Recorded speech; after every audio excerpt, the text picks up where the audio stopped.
Plus de 30 degrés dans les rues d'Angers. À l'ombre des glycines, cette Angevine a trouvé un peu de douceur. Là, moi, je suis bien. Là, je suis à l'ombre, je suis très bien. Il y a de la verdure partout, vous voyez. Là, on est super bien, là. Le végétal foisonne. Parcs, jardins, au coin de la rue, le vert s'invite partout. Comptez 100 mètres carrés de verdure par habitant, soit le double de la moyenne nationale.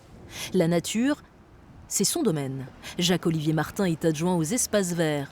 Voici le parc Saint-Serge, en plein centre-ville, un lieu métamorphosé.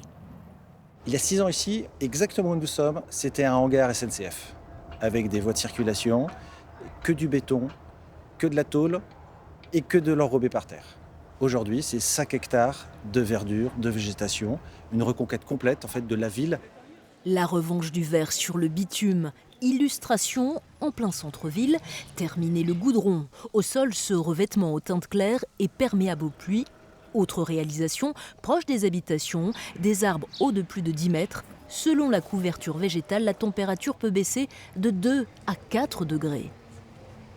On profite de planter un arbre pour désimperméabiliser le sol au pied de cet arbre, tout en apportant des fonctions végétales complémentaires, une végétalisation basse qui permet aux pollinisateurs d'être présents, et puis d'avoir aussi une ambiance humide au pied de l'arbre. Ambiance bucolique, dans ce quartier pavillonnaire à quelques kilomètres du centre-ville d'Angers. Ici prend forme une forêt urbaine de 3 hectares créée de toutes pièces par l'homme.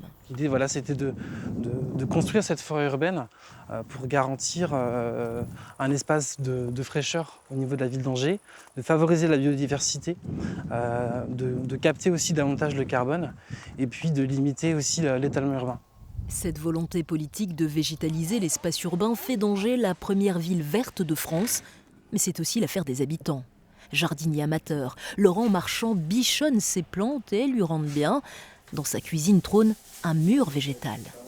On est sur la partie intérieure, donc là on en profite toute l'année. Et puis après il y a la partie extérieure en façade. Et voici la pièce maîtresse, une beauté végétale, reine des concours.